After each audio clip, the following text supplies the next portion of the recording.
download SureCuts-A-Lot software, open a Google Chrome browser page and go to craftedge.com/register/SCAL4Pro. If you purchase SureCuts-A-Lot with your cutter, you will have received a small card that contains a software product serial number on the back.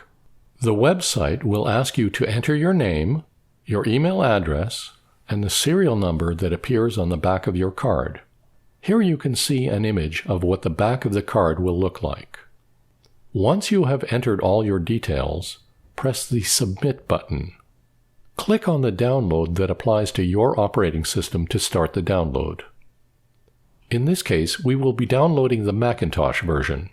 Once the download starts, progress of the download appears in the lower left-hand side of your Google Chrome browser page.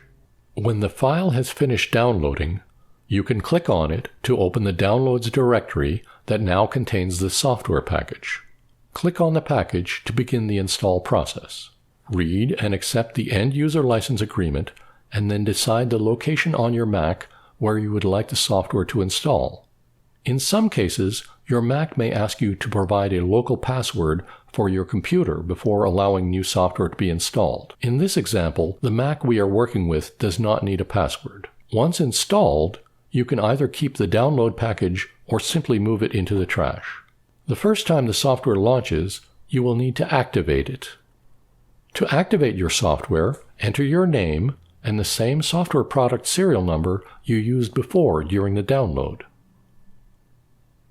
If you choose, you can register your software, but we will skip the registration process for now so we can get to the software itself.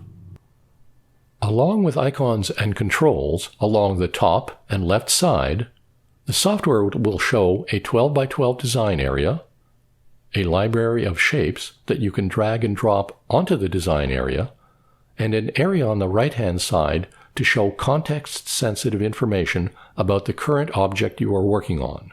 We will cover how to create and manipulate objects in a later video.